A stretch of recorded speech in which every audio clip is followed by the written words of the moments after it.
اس نے اپنے دماغ کی سخت لہر کی مدد سے سپرنا سے کہا، اگر اس نے مارگریٹ کی قبر پر نہ آنے کا فیصلہ کر لیا ہے تو بے شک قبرستان سے چلی جائے۔ وہ خود بھی یہی چاہتا ہے کہ سپرنا مارگریٹ کی قبر پر نہ آئے۔ سپرنا نے یہ سنا تو اٹھ کر کھڑی ہو گئی، زناش کی طرف دیکھا اور ہلکی سی مسکراہٹ کے ساتھ کہا، زناش اگر تم بھی یہی چاہتی ہو تو میں واپس جا رہی ہوں، تمہاری محبوبہ کی قبر پر دوبارہ نہیں آؤں گی۔ اتنا کہنے کے بعد سپرنا زناش کی نگاہوں سے ایک دم غائب ہو گئی۔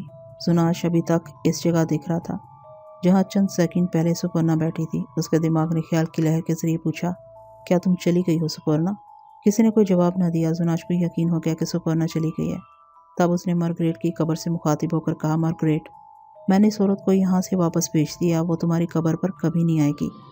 اب تمہیں مجھ سے ناراضگی ختم کر دینی چاہیے اور مجھے انسانی جسم میں اپنا دیدار کرانا چاہیے۔ زناش مارگریٹ کی روح کے جواب کا انتظار کرتا رہا، مگر مارگریٹ کی روح کی طرف سے کوئی جواب نہ آیا۔ زناش نے اپنے دماغ کی لہروں کے ذریعے مارگریٹ کی روح سے دوبارہ رابطہ قائم کرنے کی کوشش کی، مگر اسے کوئی کامیابی نہ ہوئی۔ مارگریٹ کی روح ایسا لگتا تھا کہ قبرستان سے ہزاروں لاکھوں میل دور جا چکی ہے۔ زناش مارگریٹ کی قبر کے پاس بیٹھ گیا۔ تھوڑی دیر بعد وہ مارگریٹ کی روح کو بلانے کی کوشش کرتا، مگر اسے کوئی کامیابی نصیب نہ ہوئی۔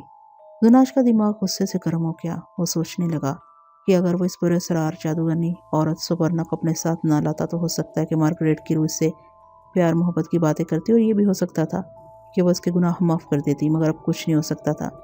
زناش کے دماغ میں پرانا سنگ دل قاتل پھر سے زندہ ہونا شروع کیا تھا، لیکن زناش نے اپنے دماغ کو بہت حد تک کنٹرول کیا ہوا تھا۔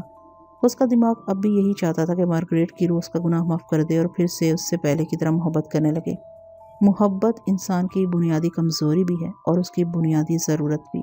اس کا ثبوت یہ تھا کہ زناش یعنی والڈروف ایک انتہائی شفاق سنگ دل قاتل تھا، لیکن اس کی یہی خواہش تھی کہ کسی طرح مارگریٹ کی روح اس کے گناہ معاف کر دے اور اس سے محبت کرنے لگے۔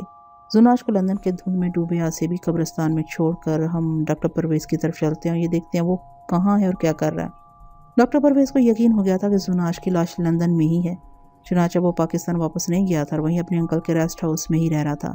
اس دوران اس نے زناش کی لاش کو جگہ جگہ تلاش کیا تھا۔ وہ اینک لگا کر شہر کے بازاروں، سٹوروں، پارکوں، تھیٹروں اور سینما گھروں کے چکر لگاتا۔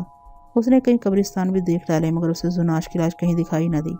اس نے پاکستان میں اپنے ساتھی اور دوست ڈاکٹر دارا کو ٹیلی فون کر کے کئی بار پوچھا کہ زناش کی لاش آسیبی قلعے والی لیبارٹری میں واپس تو نہیں آئی۔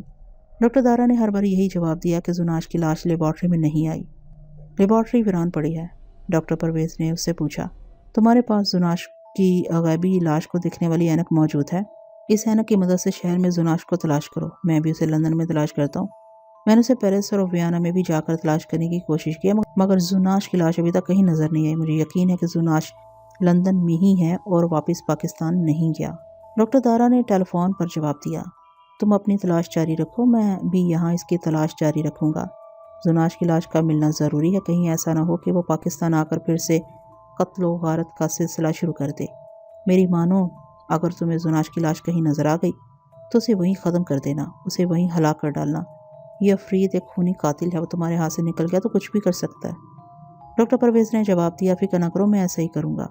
لیکن ڈاکٹر پرویز کے دماغ میں خود ایک شیطانی افریت داخل ہو چکا تھا اور وہ زناش کی لاش سے اپنے مطلب کے ہزاروں کام لینا چاہتا تھا۔ وہ کسی حالت میں بھی اسے ہلاک کرنے پر تیار نہیں تھا۔ اس دوران ڈاکٹر پرویز نے ایک اور کام شروع کر دیا تھا۔ اس نے جدید ترین الیکٹرانک آلات کی مدد سے ایک نیا ریموٹ کنٹرول تیار کرنا شروع کر دیا تھا۔ لندن میں اسے ہر قسم کی ٹیکنیکل سہولت میسر تھی۔ یہاں اسے ہر قسم کے نازک سے نازک آلات مل گئے تھے۔ چنانچہ وہ ریسٹ ہاؤس کے تہھانے میں خفیہ طور پر ایک نیا اور پہلے سے زیادہ طاقتور ریموٹ کنٹرول تیار کر رہا تھا۔ جس روز زناش کی لاش سپرنا کے ساتھ لندن میں وارد ہوئی تھی، اس روز ڈاکٹر پرویز کا ریموٹ کنٹرول تقریباً مکمل ہو چکا تھا۔